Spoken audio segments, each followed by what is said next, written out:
Welcome to the health सीजीओ। इस video में हम अपर एंड लोअर लिम्स की एनाटॉमी को स्टडी करेंगे।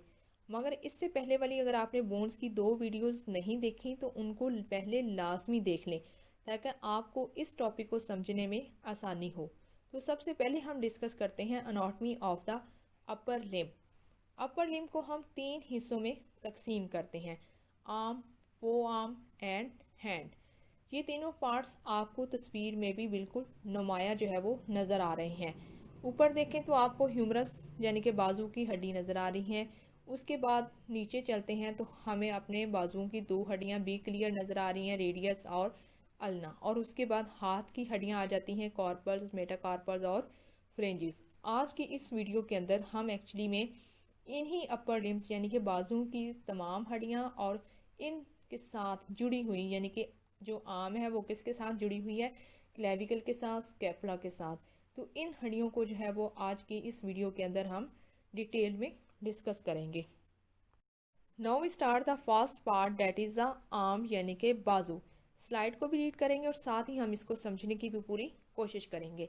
The arm or brachium the technically only the region between the shoulder and elbow. Arm या brachium भी इसको कहा जाता है। ब्रेकियम किसको कहते हैं?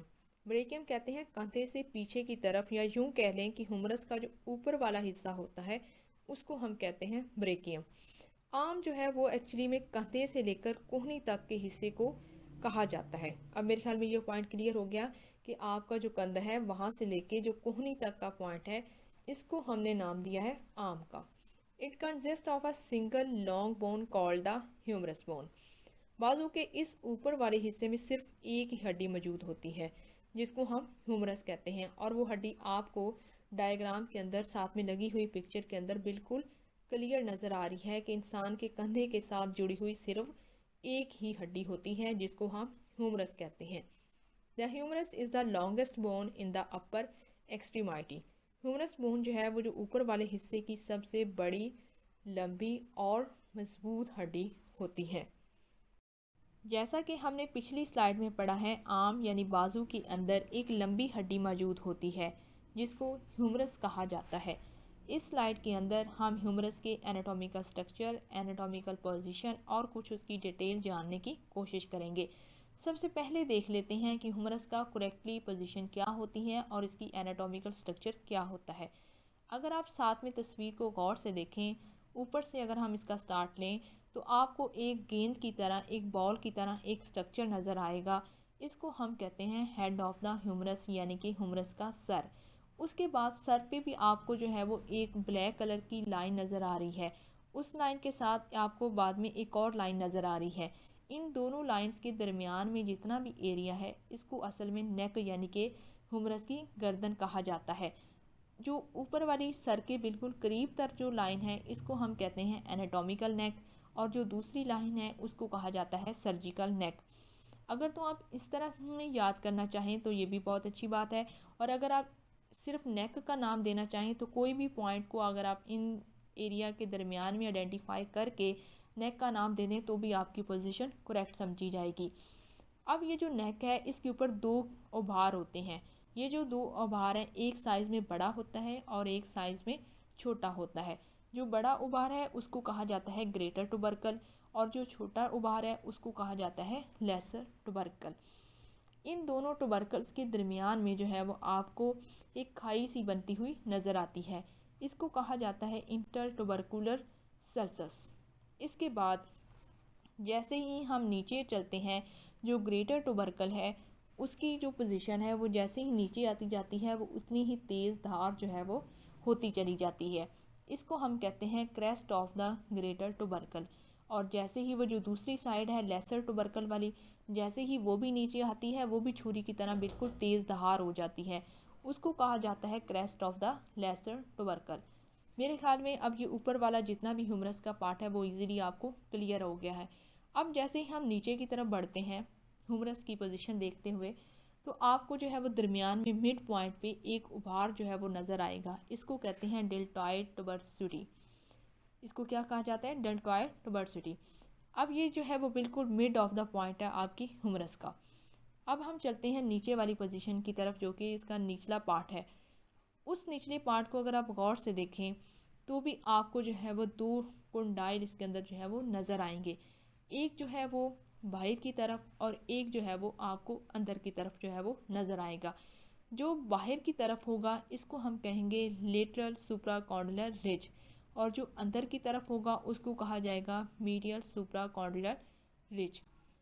ये जो रिजेस होते हैं यानी कि ये जो सुप्राकॉन्डिलर्स होते हैं, जैसे ही वो नीचे की तरफ बढ़ना शुरू हो जाते हैं तो वो नीचे आके दो पॉइंट बना देते हैं। उस दो पॉइंट्स को हम कहते हैं एपिकोंडाइल। जो बाहर की वाली साइड पे है यानी कि लेटरल, उसको लेटरल एपिकोंडाइल का नाम दे देंगे, और जो मीडियल साइड पर है उसको मीडियल एपिकोंडाइल का नाम दिया जाएगा। इन दोनों कोंडाइल के दरमियान में दो खाइयाँ बनती हैं, गहरी किस्म की खाइयाँ। ये जो खाइयाँ हैं ये आपको अपनी फिंगर टिप्स से भी इजीली जो है वो आइडेंटिफाई हो सकती हैं। इनको हम नाम देते हैं फोसास का।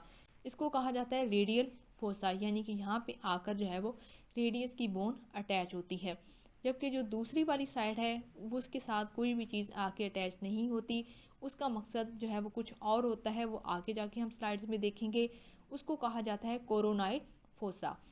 अब जो नीचे वाली पोजीशन है उसके ऊपर भी आपको दो बार नज़र आ रहे हैं, इसको हम कहते हैं कैप्ट्यूरियम।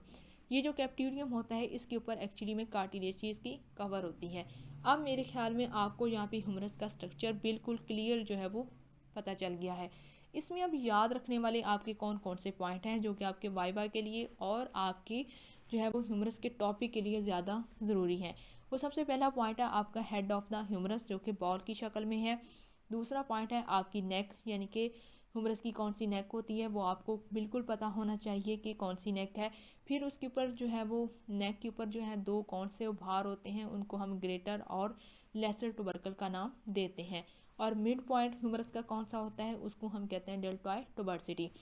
फिर उसके बाद अगर आप नीचे वाली पोजीशन अगर कोई आपसे पूछता है तो उसके बारे में स्ट्रक्चर आपने क्या बताना है कि इसके ऊपर जो है वो दो कॉन्डलाइड्स होते हैं जिसको हम लेटरल और मीडियल सुप्राकॉन्डिल कहते हैं, और इसी तरह इसके दो कॉन्डाइल होते हैं जिसको लेटरल और एपिकोंडाइल कहा जाता है, और एक इसके पास जो है वो कैप्ट्यूरियम प्रेजेंट होता है। बस ये जो नाम है वो आप लोगों ने लाजमी से जो है वो याद करने हैं। अब ये तो था ह्यूमरस का एनाटॉमिकल स्ट्रक्चर। अब बात करते हैं कि ह्यूमरस की एनाटॉमिकल पोजीशन क्या होती है। जैसे कि ये डायग्राम आपको बिल्कुल करेक्ट एनाटॉमिकल पोजीशन को आइडेंटिफाई करती हुई नज़र आ रही है। ये जो सिरा है ये बिल्कुल एग्जैक्ट जाके जो कंधा होता है, स्कैपुला होता है, उसके अंदर जाके अटैच हो जाता है, और नीचे जो उसका पार्ट होता है कैप्ट्यूरियम या कोंडाइल वगैरह, ये क्या होता है, ये अगली दो बोन्स के साथ जाकर अटैच हो जाते हैं। ये किसके साथ अटैच होते हैं ये हम नेक्स्ट स्लाइड के अंदर जाके स्टडी करेंगे। अब हम इस स्लाइड को भी रीड कर लेते हैं ताकि कोई भी पॉइंट हमारा मिस ना हो जाए। द टॉप और head is large, smooth, rounded and fits into the scapula in the shoulder. जो इसका टॉप पोजीशन है ह्यूमरस की, जो उसका सर है वो साइज़ में काफ़ी बड़ा लेकिन स्मूथ होता है, गोल होता है, और ये फिट होता है स्कैपुला के कंधे के अंदर। On the bottom of the humerus are two depressions where the humerus connects to the ulna and radius of the forearm. Bottom की अगर यानी कि नीचे वाले पोजीशन की अगर ह्यूमरस की बात की जाए तो इसके अंदर दो डिप्रेशंस बनते हैं। वो डिप्रेशंस मैंने आपको बता दिया है, दो खाइयाँ बनती हैं जिसको जो हम हैं उसको फोसास का नाम जो है वो दिया जाता है, रेडियल फोसा और कोरोनाइड फोसा का, जिसके साथ दो बोन्स आकर अटैच होती हैं, रेडियस और ulna. The radius is connected to the side away from the body in lateral side when standing in the anatomical position. Together the humerus and the ulna make up the elbow. अब ये यहाँ पे जो position बताई गई है मेरे ख्याल में यहाँ पर आपको बिल्कुल क्लियर नहीं होगा। बस इतना आपने याद रखना है कि जो रेडियस है वो थंब वाली साइड पर होती है और जो अल्ना है वो आपकी स्मॉल फिंगर वाली साइड पर होती है। अब इसके बाद नेक्स्ट स्लाइड के अंदर हम मज़ीद इसको क्लियर करने की कोशिश करेंगे। The bottom of the humerus protects the ulna nerve and is commonly known as the funny bone because striking the elbow on hard surface stimulates the ulnar nerve and produces a tingling sensations. ये जो bottom है इसके ऊपर जो है वो असल में आपकी जो नर्व्स होती हैं वो भी गुजर रही होती हैं। बॉटम ऑफ द ह्यूमरस जो है वो असल में प्रोटेक्ट कर रहा होता है हमारी नर्व्स को, जो कि नीचे वाली जो हमारी दो बोन्स हैं, रेडियस हो गया, अल्ना, वो असल में बहुत ज़्यादा प्रोटेक्शन का काम करती हैं, इसलिए उनको हम फनी बोन्स का नाम भी देते हैं। जो ह्यूमरस है इसका स्ट्रक्चर अच्छा खासा जो है ना वो हार्ड यानी कि सख्त किस्म का होता है। अगर आप अपनी कोहनी के ये जो दो हमारे बन रहे हैं रेडियल फोसा और कोरोनाइड फोसा, इन दोनों को अगर आप थोड़ा सा पंचेस करें, थोड़ी सी पंचेस करने की कोशिश करें तो आपको जो है वो टिंगलिंग यानी कि गुनूदगी की जो है ना गुदगुदी वाली सेंसेशन जो है वो आपको फील होगी। तो ये तो था ह्यूमरस का डिटेल में स्ट्रक्चर। इसके बाद जो सेकंड पार्ट है वो है फोर आर्म। फोर आर्म इसको बाजू का निचला हिस्सा भी कहते हैं। ये कोहनी से शुरू होकर कलाई पर ख़त्म होता है। इसमें दो बोन्स आ जाती हैं, रेडियस और अल्ना। रेडियस जो है वो अंगूठे वाली साइड पर होती है और अल्ना जो है वो स्मॉल फिंगर वाली साइड पर प्रेजेंट होती है। अब हम एक बार स्लाइड को भी देख लेते हैं। The four arm is the region between the elbow and the wrist, यानी कि फोर आर्म बाजू का जो निचला हिस्सा है वो कोहनी से लेके कलाई तक का हिस्से को कहा जाता है। The radius on the lateral side and ulna on the medial side of the forms.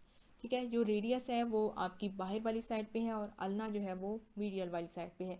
ये पोजीशन आपको किस तरह दिखाई गई है, जब आप अपना हाथ यानी कि पामन जो साइड है, हथेली जो है, जब आप ऊपर वाली साइड पर करते हैं तो तब आपका जो अंगूठा है वो आपके बॉडी के लेटरल पोजीशन पर होता है और जो आपकी स्मॉल फिंगर है वो आपकी मीडियल साइड पर होती है। तो इस तरह की पोजीशन के अंदर आपको जो है वो रेडियस बाहर वाली साइड पर नज़र आएगी और जो अल्ना है वो आपको मीडियल साइड पर नज़र आएगी। The ulna is longer than radius and connected more firmly to the humerus. जो अल्ना होता है वो रेडियस की निस्बत साइज़ में काफ़ी लंबा होता है और यही जो अल्ना है वो कनेक्ट करता है हमारे ह्यूमरस बोन के साथ। अब वो कैसे अटैच होता है ये हम नेक्स्ट स्लाइड के अंदर जाके देखेंगे। The radius wherever contributes more to the movement of the wrist and hand than ulna. But यहाँ पर बात हो रही है रेडियस की। जो रेडियस है वो असल में हमारी कलाई की जो हड्डियाँ होती हैं उनको ज़्यादा हरकत करने के अंदर हमें मदद देता है और जो हैंड होता है उसको भी, हाथ को भी जो है वो रेडियस ही सपोर्ट करता है कंपैरेटिव टू द अल्ना, यानी कि अल्ना जो है वो हरकत करने के अंदर हमें किसी किस्म की मदद जो है वो नहीं देता। When the hand is turned over so that the palm is facing downwards, the radius cross over the ulna। जब हम अपना हाथ जो है पाम की जो पोजीशन है वो डाउनवर्ड पे करते हैं तो क्या हुआ कि आपका पूरा जो बाजू है वो उल्टी पोजीशन पर चला गया। तो उस हालत के अंदर जो रेडियस होता है वो क्रॉस कर लेता है अल्ना को। अब ये कैसे क्रॉस करता है ये भी हम नेक्स्ट स्लाइड के अंदर जाके डिटेल में देख लेते हैं। The top of each bone connects to the humerus of the arm and bottom of each connects to the hand। यानी कि फोर आर्म के अंदर जो दो हड्डियां हैं रेडियस और अल्ना वो ऊपर से ह्यूमरस के साथ जुड़ी होती हैं और नीचे से जो है वो कलाई यानी कि हाथ की जो हड्डियां होती हैं यानी कि कार्पस जो बोन्स होती हैं उनके साथ ये अटैच होती हैं। इन सारी बातों, इन सारी पॉइंट्स को हम तभी क्लियर करेंगे जब हम नेक्स्ट स्लाइड्स को डिटेल में स्टडी करेंगे। तो आइए देखते हैं नेक्स्ट स्लाइड में क्या है। Now we studies the anatomy of radius and ulna. अगर आप इन डायग्राम्स को गौर से देखें तो एक बोन रेडियस की है और दूसरी बोन अल्ना की। जैसे कि हमने पिछली स्लाइड में पढ़ लिया है कि अल्ना साइज़ में बड़ा होता है और रेडियस साइज़ में छोटा। तो सबसे पहले हम देख लेते हैं रेडियस के बारे में। रेडियस की जो पोजीशन है वो है आपकी थंब साइड, यानी कि अंगूठे वाली साइड पर जो बोन प्रेजेंट होती है उसको कहा जाता है रेडियस।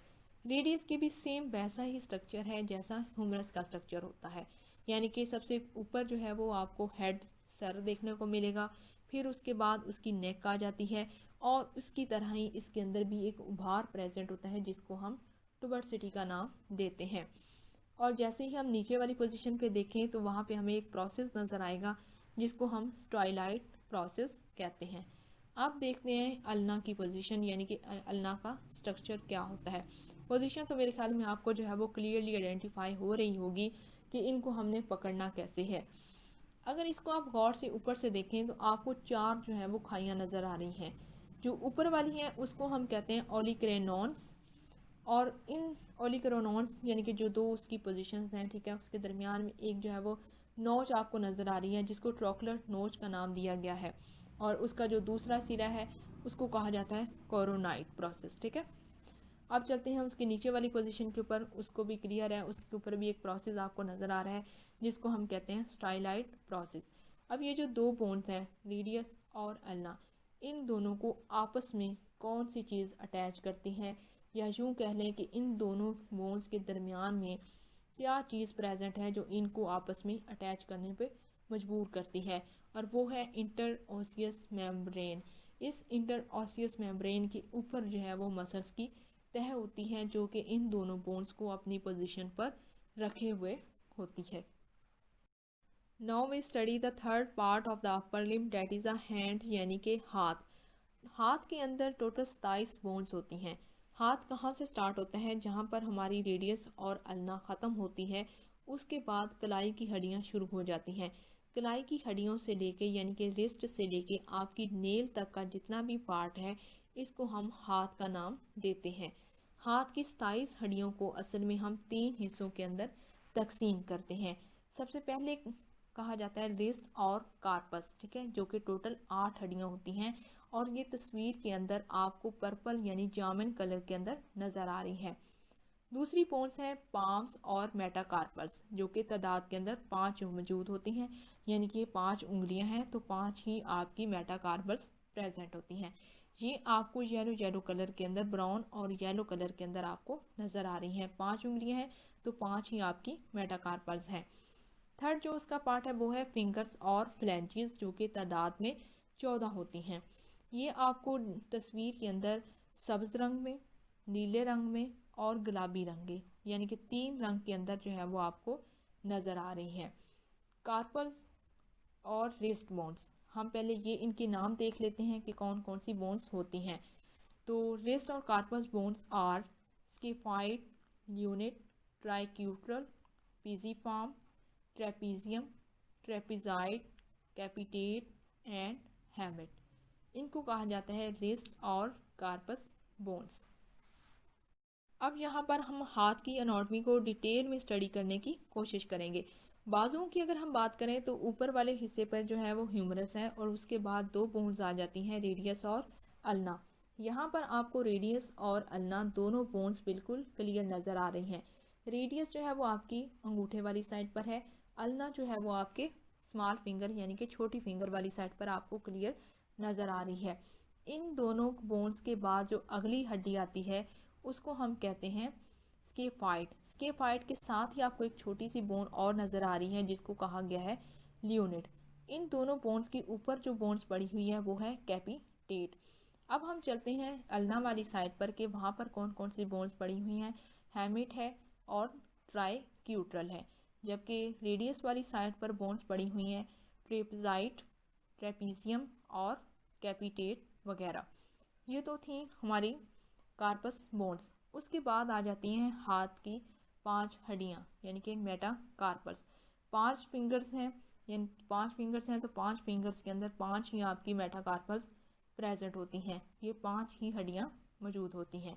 उसके बाद आ जाती हैं फ्लैंजेस, जो कि तादाद में 14 है। अब ये 14 कैसे हैं? 4 उंगलियों के अंदर 3 जो है वो फ्लैंजेस, एक उंगली के अंदर 3 जो है वो प्रेजेंट होती हैं। तो इस तरह क्या हुई, 4 उंगलियों के अंदर होगी आपकी 12, और अंगूठे के अंदर सिर्फ 2 होती हैं, इसलिए 2 और 12 टोटल होगी हमारी 14। इसके अंदर पहले उंगलियों की अगर मैं बात करूं तो अगर आप उंगली को बेंड करें, थोड़ा सा उसको मोड़ें, तो आपको क्लियरली जो है वो इसके अंदर 3 हड्डियां नज़र आएंगी। ऊपर वाले जो हिस्सा है यानी कि मेटाकार्पल के साथ जो जुड़ी हुई है उसको कहते हैं प्रॉक्सिमल फेलिक्स, और उसके बाद जो दरमियान वाला हिस्सा है उसको मिडल फेलिक्स कहा जाता है, और जो एंड वाला नेल जहाँ पे लगा हुआ है, जहाँ पे नाखून जुड़ा हुआ है, उसको हम डिस्टल फेलिक्स का नाम देते हैं। तो इस तरह ये क्लियर हो गया कि एक उंगली के अंदर 3 फ्लैंजेस यानी कि 3 फेलिक्स जो है वो प्रेजेंट होते हैं। तो इस तरह 4 उंगलियों के अंदर टोटल हो गए 12। अब बात करते हैं अंगूठे की। अंगूठे के अंदर सिर्फ 2 फेलिक्स होते हैं, प्रॉक्सिमल फेलिक्स और डिस्टल फेलिक्स। तो इस now we try to summarise the upper limb. अगर आप डायग्राम को गौर से देखें तो आपको ऊपर एक बोन नज़र आएगी जो कि है क्लेविकल बोन, जिसको उर्दू में हंसली की हड्डी भी कहा जाता है। ये हंसली की हड्डी असल में कंधे के साथ जुड़ी हुई होती है। कंधे को जो है वो स्केपुला कहा जाता है। स्कैपुला के अंदर एक बॉल नुमा स्ट्रक्चर बना होता है जिसके अंदर जाकर ह्यूमरस का हेड जाके अटैच हो जाता है और एक ज्वाइंट बनाएगा। कौन सा ज्वाइंट बनाएगा, ये हम ज्वाइंट के चैप्टर में ही स्टडी करेंगे। तो इसके बाद आपको नज़र आ रहा होगा ह्यूमरस की बोन, जो कि बाजू की लंबी और मजबूत हड्डी होती है। ह्यूमरस के बाद नीचे बाजू का जो निचला हिस्सा है यानी कि फोर आर्म जो है, वहाँ पर आपको दो बोन्स नज़र आ रही हैं, रेडियस और अल्ना। यहाँ पर अगर आप गौर से देखें तो आपको रेडियस जो है वो अल्ना के ऊपर बेंड होती हुई नज़र आएगी। ये क्यों ऐसा कर रही है, क्योंकि अगर आप हाथ की पोजीशन को गौर से देखें तो हाथ की जो पोजीशन है उसका जो पामर है वो नीचे वाली साइड पर है यानी कि डाउनवर्ड पोजीशन पे है, और उसकी जो बाहर वाली साइड है डॉर्सल पोजीशन जो है वो हमें क्लियरली नज़र आ रही है, जिस वजह से रेडियस की जो बोन है वो अल्ना के ऊपर जाके बेंड हो रही है। ये वाली जो रीड है यानी कि रेडियस और अल्ना के बारे में, ये हम पिछली स्लाइड के अंदर डिटेल में स्टडी कर चुके हैं। उसके बाद पर्पल कलर में जो बोन्स नज़र आ रही हैं वो है कार्पस, ग्रीन कलर में जो नज़र आ रही हैं वो है मेटाकार्पस, और हाथ की जो है वो उंगलियां उनको कहा जाता है फ्लैंजिस। अब चलते हैं हम राइट साइड पर कि वहाँ पर कौन कौन सी बोन्स प्रेजेंट है। स्कैपुला, जैसे कि हमने पहले बात कर ली है, स्कैपुला यानी कि कंधे का जो स्ट्रक्चर होता है उसके अंदर जाके हमारा ह्यूमरस का हेड जाके अटैच हो जाता है। अब यहाँ पे आपको इतना ज़्यादा जो है वो फोकस करने की बिल्कुल भी इतनी ज़्यादा ज़रूरत नहीं है, क्योंकि स्कैपुला को हमने मज़ीद जाके आगे डिटेल में स्टडी कर लेना है। तो यहाँ पे आप जो है सिर्फ एक ही पॉइंट जो है जानने की कोशिश करें कि जो स्कैपुला है उसके ऊपर दो प्रोसेस होते हैं, यानी कि दो उसके ऊपर सिरे बने हुए होते हैं। एक सिरे को हम कहते हैं स्कैपुलर एक्रोमियन और दूसरे सिरे को कहा जाता है स्कैपुलर कैराकॉइड प्रोसेस। और इसी तरह जो हमारा ह्यूमरस है, ह्यूमरस का जो हेड है उसको ह्यूमरस हेड का नाम दिया जाता है, और हेड के साथ जो है वो दो टुबरकल्स होते हैं, ग्रेटर टुबरकल और लेसर टुबरकल। जो बड़ा साइज़ का बाहर होगा उसको ग्रेटर का नाम दे देना है, और जो छोटे साइज़ का होगा उसको हमने लेसर टुबरकल का नाम दे देना है। अब हम नीचे उसकी बाजू का जो फोर आर्म वाला हिस्सा है वहाँ पर चलते हैं। अब यहाँ पर अगर आप गौर से देखें, ह्यूमरस और रेडियस और अल्ना, ये तीनों बोन्स जो हैं वो आपस में अटैच हो रही हैं। ऊपर जो है वो आपको ह्यूमरल का जो है वो कोरोकॉइड प्रोसेस जो है वो नज़र आएगा, उसके साथ उसका रेडियल का फोसा भी आपको नज़र आएगा, लेटरल एपिकंडाइल नज़र आएगा, मीडियल एपिकंडाइल नज़र आएगा। ये वो सारी चीज़ें हैं जो हम ऑलरेडी डिटेल के अंदर ह्यूमरस की स्ट्रक्चर के अंदर देख चुके हैं। ह्यूमरस का जो कैपिट्यूलियम है वहाँ पर एक्चुअली में असल में जाके हमारा जो रेडियस है और अल्ना वहाँ पर जाके अटैच होती हैं। तो इसके बाद क्या हुआ कि जो रेडियस और अल्ना उसका जो नीचे वाला पार्ट है जहाँ पर कार्पल्स अटैच होती हैं उसको हमने कहा है स्टाइलाइड प्रोसेस। ये डायग्राम असल में समराइज है हमारी पिछली तमाम स्लाइड्स की। तो आपने जो है वो अपर लिम्ब के अंदर एक तो बोन्स को बहुत अच्छी तरह से याद करना है, कितनी नंबर ऑफ बोन्स प्रेजेंट होती हैं, कितने हिस्से होते हैं, कौन सी बोन का क्या नाम है, और फिर हर बोन के अंदर कम से कम 3 या 4 नाम्स आपने लाजमी से जो है वो याद करने हैं। After studying the anatomy of upper limb, now we start the anatomy of lower limb. Lower limb के अंदर टोटल 30 बोन्स होती हैं। स्लाइड को एक बार रीड भी करते हैं और ये 30 बोन्स कैसे कवर होती हैं ये भी जानने की पूरी कोशिश करते हैं। There are 30 bones in each lower limb, यानी कि एक टांग के अंदर 30 बोन्स होती हैं, और अगर दोनों टांगों को इकट्ठा किया जाए तो इसके अंदर टोटल 60 बोन्स बन जाएंगी। The lower limb consist of femur thigh bone, जिसके अंदर एक हड्डी है। अगर आप डायग्राम को गौर से देखें तो आपको थाई बोन यानी कि एक ही हड्डी लंबी और मजबूत स्ट्रक्चर के अंदर नज़र आ रही है। Second is a leg, leg के अंदर दो बोन्स होती हैं। तस्वीर को गौर से देखें तो आपको दो बोन्स क्लियरली नज़र आ रही हैं, टीबिया और fibula. Next is the third is the patella, जो कि एक है। अब पटीला कहाँ पर प्रेजेंट होता है, ऊपर फीमर और फिर उसके बाद टीबिया और फिब्यूला। इन दोनों बोन्स को आपस में जो चीज़ अटैच करती है, या यूं कह लें इन दोनों के ऊपर जो कवर लगा हुआ है उस कवर को कहा जाता है पटीला। एंड देन फुट यानी कि पाँव के अंदर जो है वो टोटल 26 बोन्स प्रेजेंट हैं। तो इस तरह ये 26 1 2 एंड 1 ये दोनों सब मिलकर जो है वो टोटल हमारी 30 बोन्स एक लोअर लिम्ब के अंदर बनाती हैं। लोअर लिम्ब में जो पहली बोन आती है वो है थाई या फीमर, जो कि तादाद में एक होती है। ये जिस्म की सबसे बड़ी, मजबूत और लंबी हड्डी है। ये हड्डी ऊपर कूल्हे की हड्डी के साथ मिलकर कूल्हे का अहम जोड़ बनाती है और नीचे टांग की हड्डी के साथ मिलकर ये घुटने का जोड़ बनाती है। अब हम स्लाइड को भी रीड कर लेते हैं और साथ में इसको समझने की भी कोशिश करते हैं। The thigh is the region between the hip and the knee and is composed of a single bone called the femur और थाई बोन। थाई या फीमर ये जो बोन है ये कूल्हे से लेकर घुटने तक की होती है और इसमें सिर्फ एक बोन होती है जिसको फीमर बोन या थाई बोन का नाम दिया जाता है। सेकंड पॉइंट है the femur is the longest largest and strongest bone in the body. Femur जो है वो काफ़ी ज़्यादा बड़ी, मजबूत और लंबी हड्डी होती है बाकी तमाम हड्डियों की निस्बत। It supports the weight of the body on the leg and is capable of carrying 30 times the weight of the body. Femur जो है ये इंसानी जिस्म के वज़न को बहुत ज़्यादा सपोर्ट करती है और बाकी तमाम हड्डियों की निस्बत 30 गुना ज़्यादा वज़न उठाने की इसमें ताकत मौजूद होती है। The medullary cavity contains red bone marrow which is involve in the production of red blood cells. Femur जो का साइज़ में जो है वो बहुत बड़ी होती है, इसलिए इसमें रेड बोन मैरो भी मौजूद होता है। रेड बोन मैरो का क्या काम होता है, ये खून के सुर्ख सेल्स बनाने में अपना अहम किरदार अदा करती हैं। अब हम देख लेते हैं फीमर का एनाटॉमिकल स्ट्रक्चर क्या होता है और इसकी सही से एनाटॉमिकल पोजीशन क्या होती है।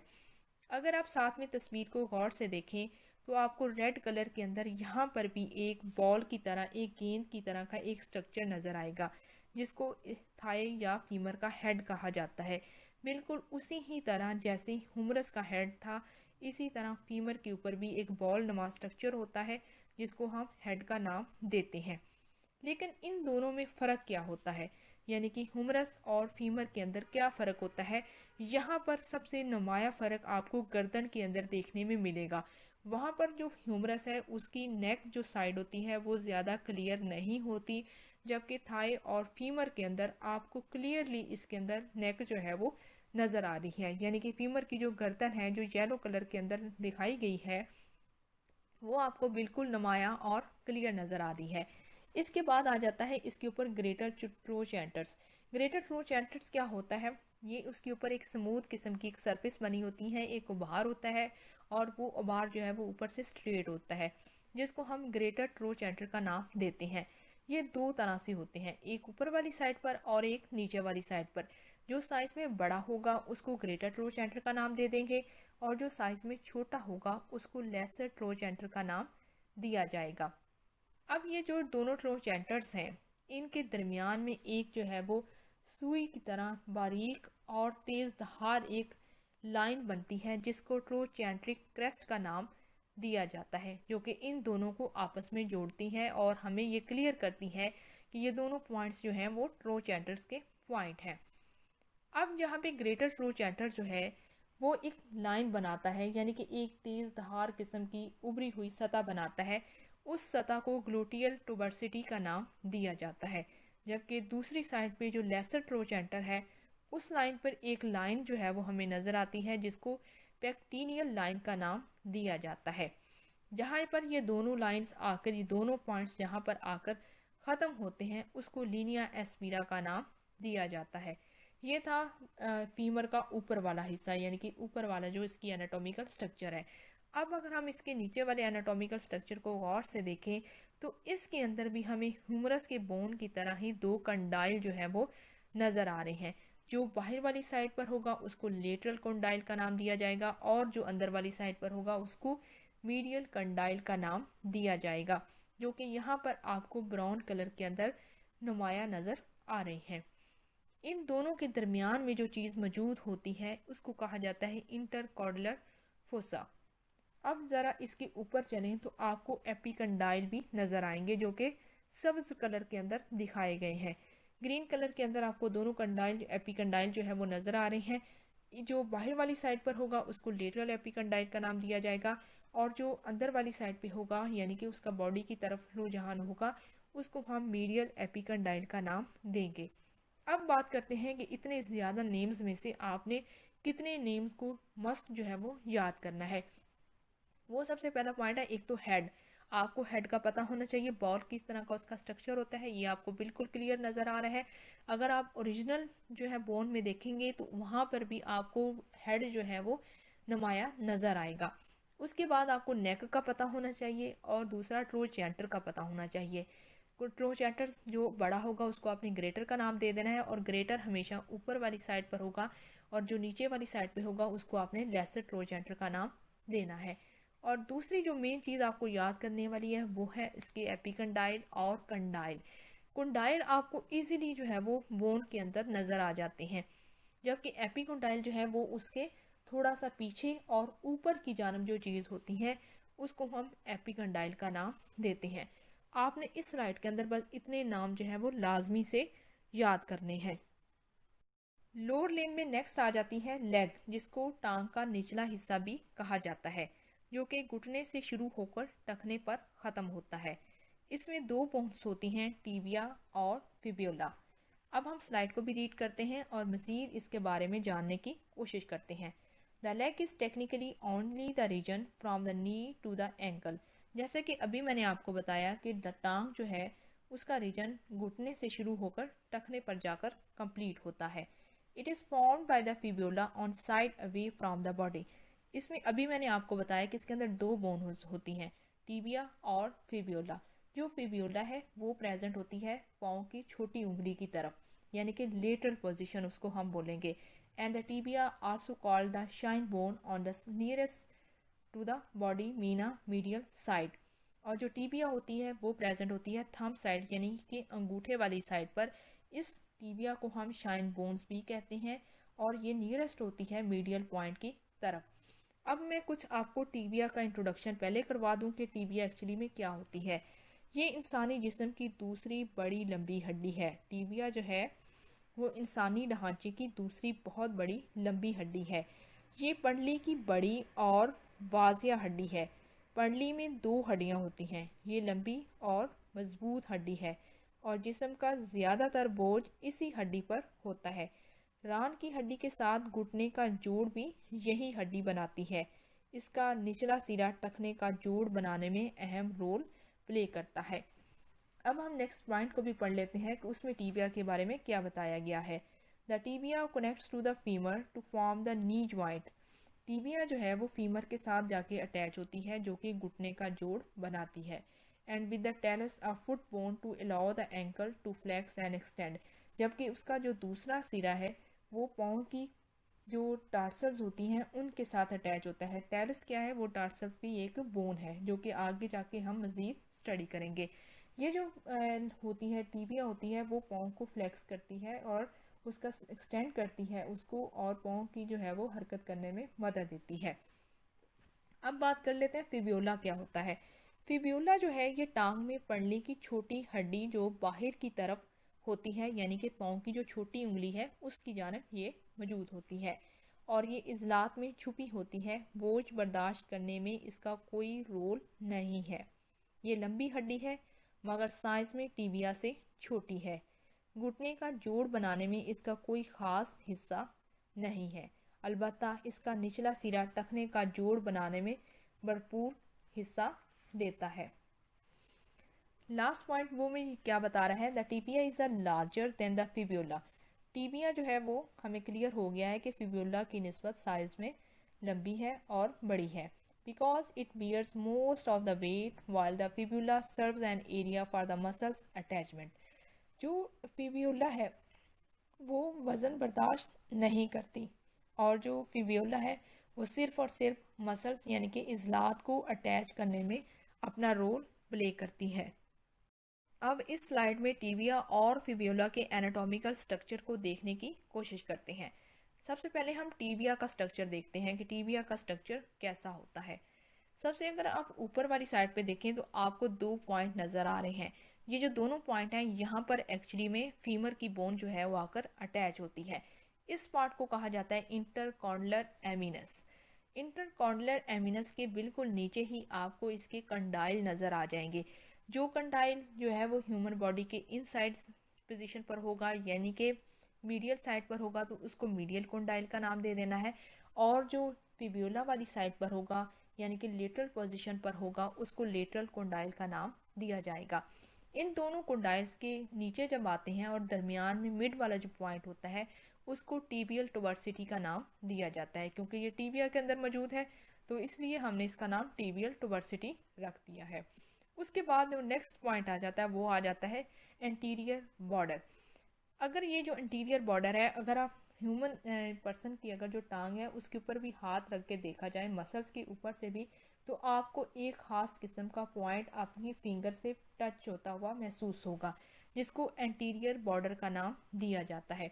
अब अगर हम इसकी लोअर पोजीशन पे बात करें तो आपको आर्टिकुलर सर्फेसिस यानी कि यहाँ पर जो है वो एक जोड़ नज़र आएगा। वो जोड़ जो टार्सल्स और टिबिया दोनों बोन्स के दरमियान में बनेगा, वहाँ पे जो सरफेस क्रिएट बनती है उसको कहते हैं आर्टिकुलर सरफेस। इसके साथ एक पॉइंट होता है जिसको मीडियल मेलोस का नाम दिया जाता है। ये जो पॉइंट होता है ये भी असल में जो है वो सहारा दे रहा होता है बोन्स को। अब चलते हैं हम अपनी फिब्यूला बोन की तरफ। फिब्यूला में भी जो है वो आपको सबसे पहले हेड नज़र आएगा, जो कि ये भी गोल स्ट्रक्चर होता है, लेकिन ये इतना ज़्यादा गोल नहीं होता जितना फीमर और हमें ह्यूमरस में देखने को मिलता है। फिर उसके बाद फीमर टिबिया और फिब्यूला जहाँ पर ये दोनों बोन्स आपस में जुड़ती हैं वहाँ पर एक जोड़ बनता है। उस जोड़ को कहा जाता है प्रॉक्सिमल टिबियो फेब्यूलर ज्वाइंट। क्योंकि टिबिया और फिब्यूला ये दोनों बोन्स आपस में जुड़ रही हैं तो इसलिए इस पॉइंट को या इस जोड़ को नाम दिया जाएगा टिबियो फिब्यूलर ज्वाइंट का नाम। अब अगर हम इसके भी लोअर पोजीशन की तरफ चलें तो यहाँ पर भी है जो है वो हमें जोड़ बनता हुआ नज़र आता है, यानी कि टिबिया और फिब्यूला दोनों आपस में जहाँ पर अटैच हो रही हैं, इस पोजीशन को भी हमने डिस्टल टिबियो फिब्यूलर ज्वाइंट का नाम देना है। जो ऊपर वाला ज्वाइंट बनेगा उसको प्रॉक्सिमल का नाम दे देना है और जो नीचे ज्वाइंट बनेगा उसको डिस्टल का नाम दिया जाएगा। लेकिन क्या है कि दोनों बोन्स टिबिया और फिब्यूला जहाँ पर आपस में जुड़ेंगी उस जोड़ को नाम दिया जाएगा टिबियो फिब्यूलर ज्वाइंट। इसके बाद यहाँ पर भी हमें एक मेलवस पोजीशन देखने को मिलती है। ये जो मेलवस पोजीशन है ये आपको अपने पाँव के फिंगर पे भी, यानी कि अपने पाँव का जो निशान है वहाँ पर भी आपको इजीली टच होती हुई महसूस होती है। लेटरल मेलवस इसका नाम जो है वो दिया जाएगा। अब बात करते हैं कि इतने ज़्यादा नेम्स में से आपको कितने ज़्यादा नामों का पता होना चाहिए, या एनाटॉमिकल पार्ट्स के ज़्यादा नाम का क्या आपको जो है वो ज़्यादा पता होना चाहिए। वो ये है, एक तो आपको कंडाइल पता होना चाहिए, दूसरा इसकी टुवर्सिटी आपको पता होनी चाहिए, इंटीरियर बॉर्डर मीन के सिर्फ बॉर्डर का पता होना चाहिए कि कौन सा बनता है, और एक और पॉइंट जो कि मीडियल मेलोलस का नाम है वो भी आपको पता होना ज़रूरी है। अगर फिब्यूला की बात की जाए तो फिब्यूला में भी क्या पता होना चाहिए, एक तो उसका हेड पता होना चाहिए और दूसरा उसका नीचे मेलोस पोजीशन जो है वो आपको क्लियर होनी चाहिए। अब ये जो दोनों बोन्स जहाँ पे जुड़ रही हैं वो तो हमें पता चल गया है कि उस पॉइंट को हमने टिबियो फिब्यूलर का नाम दिया है, लेकिन जो दरमियान में खाली जगह है वहाँ पर असल में क्या चीज़ मौजूद है, तो वहाँ पर है इंटर ऑसियस मेम्ब्रेन, जो कि इन दोनों की खाली जगह को फिल करती है। Next bone is a patella. Slide को भी रीड करते हैं और साथ में इसको समझने की भी कोशिश करते हैं। The patella or kneecap is a large triangular sesamoid bone between the femur and the tibia.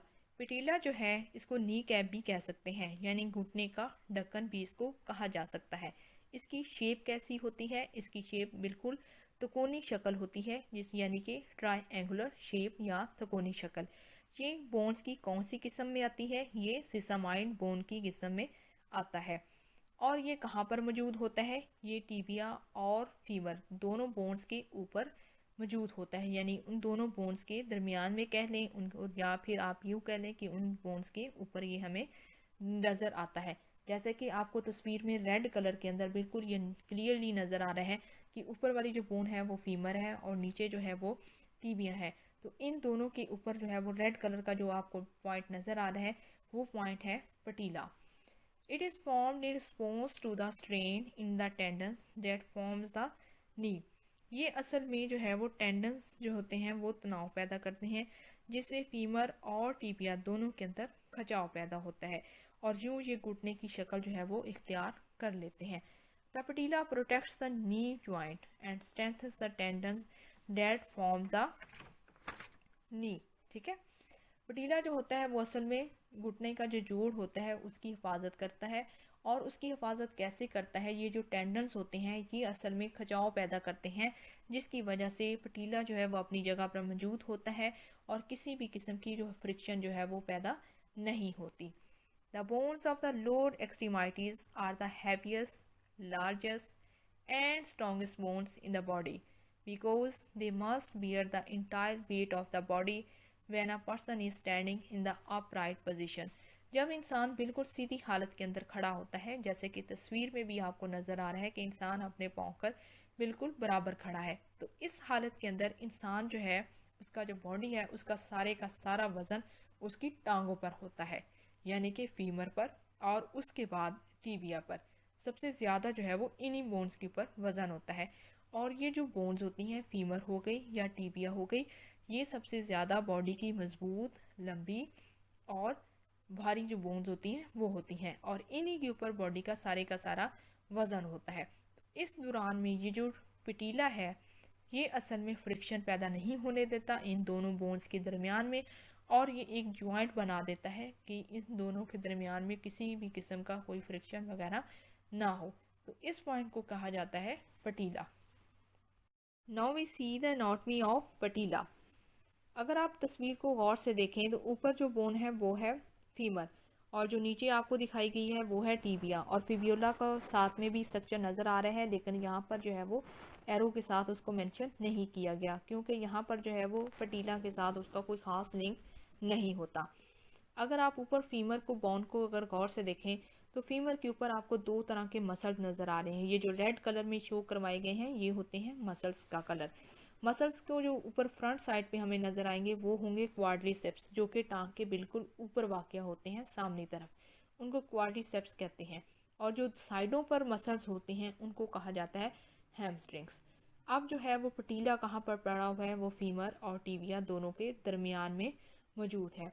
इसके ऊपर जो है वो लिगामेंट्स, यानी कि ब्लू कलर के अंदर आपको जो चीज़ दिखाई गई है वो है लिगामेंट्स। लिगामेंट्स कहाँ से शुरू हो रहे हैं, वो तकरीबन हमारे जो क्वाड्रिसेप्स हैं वहाँ से, उनके दरमियान से होते हुए टीबिया के अंदर जाके वो छुप जाते हैं। तो दरमियान में क्या हुआ, इसके ऊपर पूरा कवर किसका हो गया, लिगामेंट्स का। अब ये तो है उसकी ऊपर वाली पोजीशन, जबकि लिगामेंट्स जो हैं वो दोनों इतराफ में मौजूद होते हैं, यानी कि हैमस्ट्रिंग्स के जो मसल्स हैं वो भी वहाँ से शुरू होकर, उसके दरमियान में भी आपको ब्लू कलर के अंदर नज़र आ रहे हैं, वहाँ से शुरू होकर उसके एंड तक, यानी कि हमारी जो फिब्यूला है वहाँ तक जाके ख़त्म होते हैं। तो ये दोनों साइड्स पर प्रेजेंट होते हैं, राइट साइड पर भी होते हैं और ये लेफ़्ट साइड पर भी प्रेजेंट होते हैं। तो इस तरह क्या करते हैं कि ये सामने की तरफ से, साइडों की तरफ से और पीछे की जानब से लिगामेंट्स जो हैं वो इसको पोजीशन को बरकरार रखने के अंदर बहुत ज़्यादा रोल करते हैं। अब एक और पॉइंट आपको यहाँ पर नज़र आएगा, वो ये है कि फीमर और टिबिया, इन दोनों के दरमियान में आपको एक चीज़, यानी कि एक प्लेट पड़ी हुई नज़र आ रही है, जिसको नाम दिया गया है मेनिसस का। ये जो मेनिसस होती है ये असल में बहुत ही ज़्यादा इम्पोर्टेंट रोल प्ले करती है, यानी कि दो हड्डियों के दरमियान में किसी भी किस्म की फ्रिक्शन पैदा ना हो, क्योंकि अगर फ्रिक्शन पैदा होगी तो हड्डियों के आपस में रगड़ाव पैदा होगा। जब ये रगड़ाव पैदा होगा तो डेफिनेटली इनके अंदर हरारत पैदा होगी, और जो कि हमारे मसल्स के लिए बहुत ज़्यादा ही नुकसानदेह होता है, और जिससे इन्फ्लेमेशन यानी कि सूजन वगैरह होने का खदशा होता है। लेकिन जैसे ही उम्र में इजाफा होता जाता है, मेनिसस जो है वो अपनी जगह से आगे पीछे भी हो जाती हैं, और उसके साथ इसके साइज़ के अंदर भी कमी आना शुरू हो जाती है, जिसका ये नुकसान होता है कि वक़्त के साथ, उम्र के साथ साथ जो है घुटनों के दर्द के अंदर इजाफा होता चला जाता है। तो इस तरह ये मेरे ख्याल में क्लियर हो गया आपको कि मेनिसस का रोल क्या है और मेनिसस का ख़ास किस्म का फंक्शन क्या होता है। Now we study the foot, यानी कि पाँव। It consist of following bones: tarsals, metatarsals and phalanges. Tarsals तादाद में 7 हड्डियाँ होती हैं, मेटाटार्सल्स तादाद में 5 हड्डियाँ होती हैं, और फ्लेंजेस तादाद में 14 होती हैं। टार्सल्स बोन्स यानी कि जो कि 7 हड्डियाँ हैं, वो कौन कौन सी 7 हड्डियाँ हैं, सबसे पहले वो देख लेते हैं।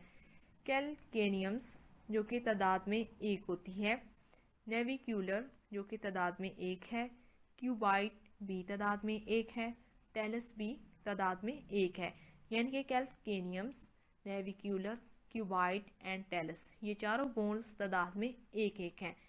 फिर उसके बाद आ जाती हैं क्यूनिफॉर्म, जो कि तादाद में 3 बोन्स होती हैं। अब हम नेक्स्ट स्लाइड के अंदर इसकी एनाटॉमी देखेंगे और मज़ीद इसके जो स्ट्रक्चर है और उसकी पोजीशन को भी जानने की कोशिश करेंगे। We see the anatomy of foot. अगर आप पाँव की एनाटॉमी को गौर से देखें तो पाँव की जो एड़ी होती है उसको हम कहते हैं कैल्सिनियस। वो मेरे ख्याल में आपको डायग्राम के बिल्कुल नीचे क्लियरली नज़र आती है। कैल्सिनियस ये पाँव की एड़ी बनाती है। और उसके बाद जो नेक्स्ट बोन आ जाती है उसको कहा जाता है टेलस बोन। उसके बाद जो नेक्स्ट बोन आती है उसको कहा जाता है नेविक्यूलर, और नेविक्यूलर के बिल्कुल साथ में जो बोन पड़ी होती है उसको कहते हैं क्यूबाइड बोन। ये चारों बोन्स कैल्सिनियस, टेलस, नेविक्यूलर और क्यूबाइड ये तादाद में एक होती हैं। अब जो दूसरी बोन्स हैं यानी कि क्यूनिफॉर्म, जो कि तादाद के अंदर 3 होती हैं, वो कैसे 3 बनती हैं और उनको क्या नाम दिए जाते हैं वो देख लेते हैं। क्यूनिफॉर्म जो कि आपकी अंगूठे वाली साइड पर होगी उसको हमने मीडियल क्यूनिफॉर्म का नाम दे देना है, और जो स्मॉल फिंगर वाली साइड पर होगी उसको हमने लेटरल क्यूनिफॉर्म का नाम दे देना है। मीडियल और लेटरल इन दोनों के दरमियान में जो बोन पड़ी होगी उसको हमने इंटरमीडिएट क्यूनिफॉर्म का नाम देना है। तो ये जो थी ये थी आपके पाँव की यानी कि एड़ी वाली जो जगह होती है, या यूँ कह लें पाँव का जो टखना होता है वहाँ पर ये सातों बोन्स प्रेजेंट होती हैं। उसके बाद पाँव का जो तलवा बनाती हैं बोन्स, उनको कहा जाता है मेटाटार्सल्स। 5 उंगलियां पाँव के अंदर होती हैं, तो ये 5 ही मेटाटार्सल्स मौजूद होती हैं पाँव के अंदर। अब उसके बाद आ जाता है पाँव की उंगलियां। पाँव की उंगलियों को अगर आप गौर से देखें तो आपको अंगूठे के अंदर जो है वो सिर्फ 2 बोन्स नज़र आ रही हैं, जबकि बाकी जितनी भी हमारी पाँव की चारों उंगलियां हैं उनके अंदर जो है वो आपको 3-3 बोन्स नज़र आ रही हैं। इन बोन्स को कहा जाता है फ्लैंजेस। अब ये जो फ्लैंजेस हैं इनको कैसे नाम दिया जाता है, यानी कि जो पाँव का साथ यानी कि मेटाटार्सल्स के साथ जो बोन पहली जुड़ेगी उसको हम प्रॉक्सिमल का नाम देंगे, जो दरमियान में होगी उसको हमने मीडियल का नाम देना है, और जिसके ऊपर हमारा अंगूठा लगा हुआ होता है उसको हम डिस्टल का नाम देते हैं। तो इस तरह क्या हुआ, चारों बोन्स यानी कि चारों पाँव हड्डियाँ जो हमारे पाँव के अंदर चारों उंगलियां बनाती हैं वो हो गई हैं 12, और अंगूठे के अंदर 2 होती हैं, तो ये होगी हमारी टोटल 14। अब मेरे ख्याल में आपको फ्लैंजेस भी बिल्कुल क्लियर हो गया होगा कि फ्लैंजेस कितनी हैं, ओनली 14। तो ये था anatomy of the foot. Next topic is anatomy off shoulder गिर्डल। मैं स्लाइड को भी रीड करूँगी और साथ ही हम इसको समझने की भी पूरी कोशिश करेंगे। The shoulder girdle also called the pectoral girdle. Shoulder girdle कह लें या आप इसको पेक्टोरल गिल्डल का नाम दे दें, बात एक ही है। इस कंपोज्ड ऑफ 4 बोन्स, इसके अंदर 4 हड्डियां होती हैं। 4 कैसे होती हैं, 2 क्लेविकल्स हैं और 2 स्कैपुला है। क्लेविकल जो है वो राइट साइड पर एक होगी, लेफ्ट साइड पर भी एक बोन होगी। अगर आप तस्वीर को गौर से देखें तो आपको स्टर्नम के ऊपर 2 हड्डियां लगी हुई नज़र आएंगी, एक राइट साइड पर एक लेफ्ट साइड पर। तो ये क्या हुई, 2 हड्डियां हो गई हमारी क्लेविकल की। और उसके बाद आ जाता है पीछे स्कैपुला। स्कैपुला जो है जिसको कंधे का जोड़ या कंधे की हड्डी भी कहा जाता है, ये भी एक राइट साइड पर यानी कि दाएं तरफ होगी और एक बाएं तरफ होगी। तो इस तरह बॉडी के अंदर इनकी भी 2 हड्डियां यानी कि 2 बोन्स हो गई। तो क्या हुआ, क्लेविकल भी 2 बोन्स हैं और स्कैपुला भी 2 बोन्स हैं। अब इन बोन्स का क्या रोल है, क्या एनाटॉमी है, क्या स्ट्रक्चर है, वो हम आगे वाली स्लाइड के अंदर जाके डिटेल में स्टडी करते हैं। First bone in a shoulder गिर्डल is a clavicle. पहले स्लाइड को रीड कर लेते हैं फिर इसको समझने की कोशिश करते हैं। The clavicle commonly called the collar bone is a slender S-shaped bone that connects the upper arm to the trunk of the body and holds the shoulder joint away from the body to allow for greater freedom of movement। Clavicle जो है वो अगर mails में अगर जो bones होती है उसको कॉलर बोन का नाम दिया जाता है, और जो फीमेल में होती है इसको फीमेल में ब्यूटी बोन का नाम देते हैं। तो इस तरह ये वाइवे का बहुत ही ज़्यादा इंपॉर्टेंट क्वेश्चन है कि अगर मेल से एक वाइवा लिया जाए तो उससे पूछा जाता है कि क्लेविकल को क्या कहेंगे, तो आंसर करना है कॉलर बोन। और अगर फीमेल से क्वेश्चन पूछा जाए कि क्लेविकल को क्या कहते हैं तो उसका आंसर होगा ब्यूटी बोन। क्लेविकल बोन जो होती है वो गर्दन से सामने से कंधे की तरफ जिल्द के नीचे साथ ही वाक़या होती है। ये स्कैपुला और सीने की सामने वाली हड्डी स्टर्नम के बलाई हिस्सा मैनुब्रम के साथ जुड़ी हुई होती है। इसका जो शेप है वो शेफ्ट इंग्लिश इटालियन वर्ड के एस के स्टाइल में टेढ़ी हुई बोन होती है। ये बाजू का वज़न उठाने और झूलने में मदद देती है। ये आपको तस्वीर में भी रेड कलर के अंदर बिल्कुल नुमाया नज़र आ रही है कि इसकी जो शेप है या इसकी जो शक्ल है वो इंग्लिश के वर्ड इटालियन वर्ड एस से जो है वो मिलती जुलती आपको नज़र आ रही है। और यहाँ पर आपको इसकी पोजीशन भी नज़र आ रही है कि ये स्टर्नम के ऊपर यानी कि मैनुब्रम के जो पार्ट होते हैं वहाँ पर ये जुड़ी हुई होती है। और फिर उसके बाद ये जो है वो शोल्डर गिल्डर यानी कि जो हमारा शोल्डर का जो पॉइंट होता है उसको मूवमेंट यानी कि हरकत देने के अंदर बिल्कुल जो है वो बहुत ज़्यादा मदद करती है। फिर उसके बाद जो क्लेविकल है ये दाएं और बाएं पहली पसली से ज़रा ऊपर जो है वो वाक़या होती है। मेरे ख्याल में ये पोजीशन आपको क्लियर हो गई है कि क्लेविकल कहाँ पर मौजूद होती है। बाजुओं का बोझ उठाने के अलावा कंधों पर हरकत करने में भी अपना बहुत ज़्यादा ये रोल प्ले करती है। हंसली की हड्डी टूट जाने की सूरत में बाजुओं को ऊपर उठाना बहुत ज़्यादा मुश्किल होता है। इस हड्डी को कॉलर बोन या ब्यूटी बोन का नाम भी दिया जाता है। One end of the clavicle is connected to the sternum and one is connected to the scapula यानी कि एक जो सिरा है वो स्टर्नम के साथ जुड़ा है जबकि जो दूसरा सिरा है वो इसका स्कैपुला के साथ जुड़ा होता है। क्लेविकल जो है वो भी बहुत ही ज़्यादा इम्पोर्टेंट टर्न बोन है वाइवा के पॉइंट ऑफ व्यू से। Next bone is the scapula. The scapula is a large triangle flat bone on the back side of the rib cage commonly called the shoulder blade। Scapula को जो है वो shoulder blade भी कहा जाता है। Scapula हड्डी छाती के पिंजर थोरैक्स की पिछली तरफ ऊपर दाएं बाएं कंधे के करीब तकोनी हड्डी होती है। ये इसकी जो स्ट्रक्चर है जो शेप है वो तकोनी है यानी कि ट्राइएंगल है। इसका जो साइज़ है वो लार्ज है और ये स्कैपुला जो है वो हड्डियों की कौन सी किस्म में आती है, ये फ्लैट बोन की किस्म में आती है। It overlays the second through seventh rib and serves as an attachment for several muscles. Scapula हड्डी जो है वो ये कंधे के करीब पुष्ट पर 2 से 7 पसली के साथ ये मौजूद होती है। स्कैपुला हड्डी कंधे का जोड़ बनाने में अहम जो है वो रोल प्ले करती है। It has a shallow depression called the glenoid cavity and the head of the humerus upper arm bone fit into it. इसके हिस्से ग्लिनॉइड ठीक है कैविटी में बाजू के ऊपर हड्डी ह्यूमरस का सर जो है वो जुड़ा हुआ होता है और इसके साथ ही टॉप पर कंधे मकाम पर क्लेविकल बोन भी जुड़ी होती है। ये कैसे जुड़ी होती है ये हम आगे नेक्स्ट में जाके डिटेल में स्टडी करेंगे। The primary function of the pectoral girdle is to provide an attachment point for the numerous muscles that allow the shoulder and elbow joint to move. ये जो इसका मेन स्कैपुला का जो function है या यूँ कह रहे हैं ये जो पेक्टोरल गिल्डल है उसके अंदर स्कैपुला को जो अहम रोल है वो यही है कि ये बहुत ज़्यादा इज़लात को अपने साथ अटैच करने के अंदर अपना रोल प्ले करती हैं और इसके साथ ये कंधे और कोहनी के जोड़ को जो है वो जोड़ बनाती हैं और उनको हरकत करने के अंदर अहम रोल प्ले करती हैं। It also provides the connection between the upper extremities यानी कि arm and the axial skeleton. ये जो है वो कनेक्शन प्रोवाइड करती हैं यानी कि एक जोड़ बनाती हैं ऊपर वाले बाजू के साथ नीचे वाले बाजू के साथ ठीक है और इसके साथ जितना भी एक्सियल स्केलेटन है उनके साथ। तो एक ख़ास किस्म का इनके दरमियान में जो कनेक्शन बनता है वो कनेक्शन सिर्फ और सिर्फ स्कैपुला बोन की वजह से ही बनता है। Now we see the anatomy of scapula. सबसे पहले हम इसका बैक व्यू देखते हैं क्योंकि बैक व्यू जो है अगर जब हम कंधे के ऊपर हाथ रखते हैं तो हमें बैक व्यू इजीली जो है वो नज़र आ सकता है और अपने हाथ से इसको महसूस भी किया जा सकता है। सबसे पहले अगर आप गौर से देखें तो यहाँ पर जो है ह्यूमरस बोन जो है वो साथ में अटैच होती हुई हमें नज़र आती है। ह्यूमरस की जो बोन होती है वो स्कैपुला के किस पॉइंट पे जाके अटैच होती है उस पॉइंट को कहा जाता है ग्लीनाइड। ये जो ग्लीनाइड होती है ये असल में दरमियान में थोड़ी सी जो है वो मुड़ी हुई होती है यानी कि दरमियान में से जो है वो छोटे से प्याला नुमा की शक्ल इख्तियार करती है लेकिन ये ज़्यादातर जो है वो बिल्कुल सीधी होती है जिसके अंदर जाकर ह्यूमरस का हेड जो है वो उसके अंदर जाकर फिट हो जाता है। तो मेरे ख्याल में ये पॉइंट आपको बैक व्यू से इजीली क्लियर हो गया है।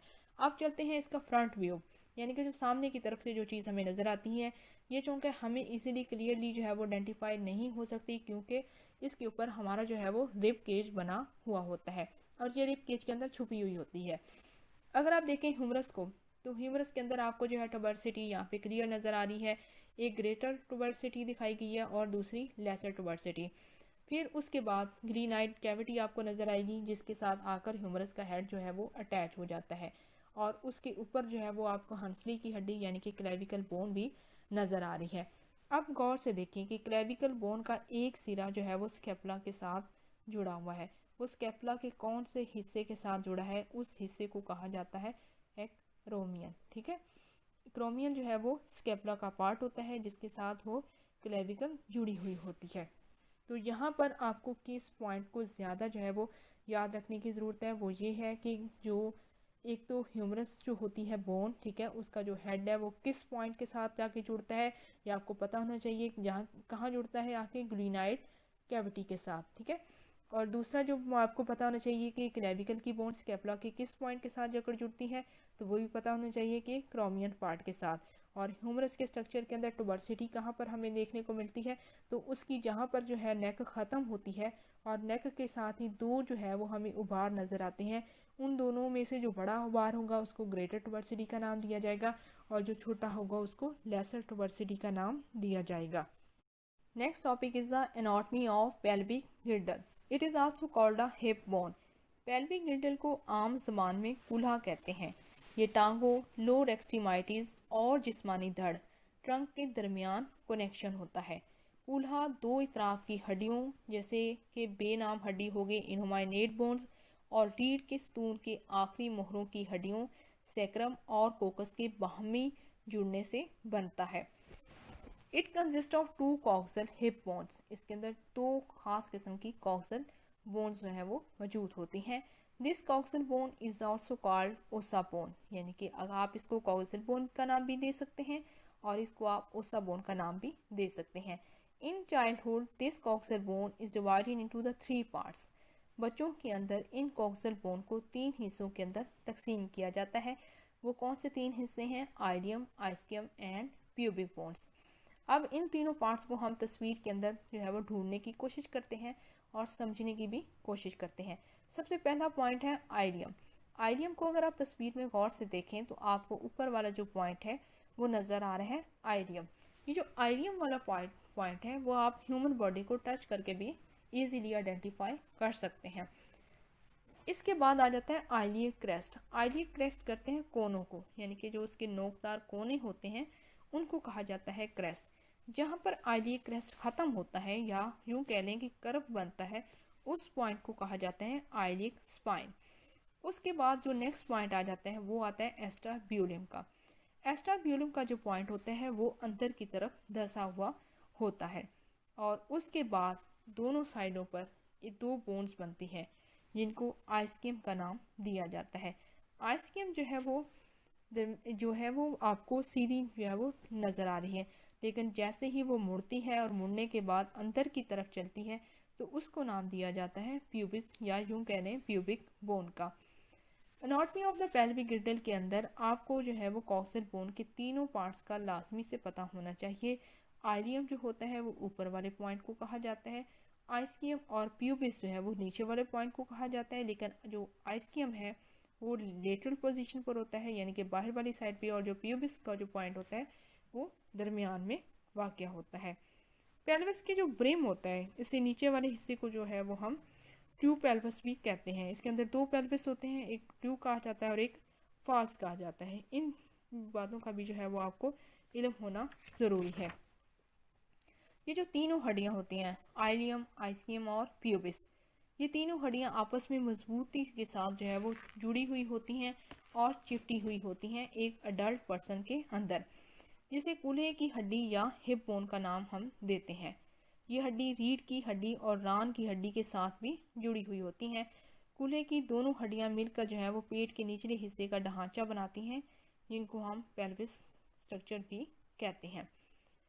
अब ये जो प्यूबिस और आइस्कियम है, ये कौसनमा हिस्सों के मिलने की वजह से एक बहुत बड़ा सुराख बनता है, जो कि आपको तस्वीर में नज़र आ रहा है, जिसे हम ऑब्ट्यूरेटर फोरामेन का नाम देते हैं। इसके अंदर इंतहाई अहम एसाब और खून की नालियाँ पेट के निचले हिस्से से निकल कर जो है वो रान में दाखिल होती हैं। तो ये तो था हमारा बोन का चैप्टर, जो कि यहाँ पर कंप्लीट हो गया है। इसको हमने 3 वीडियोस के अंदर मुकम्मल किया है।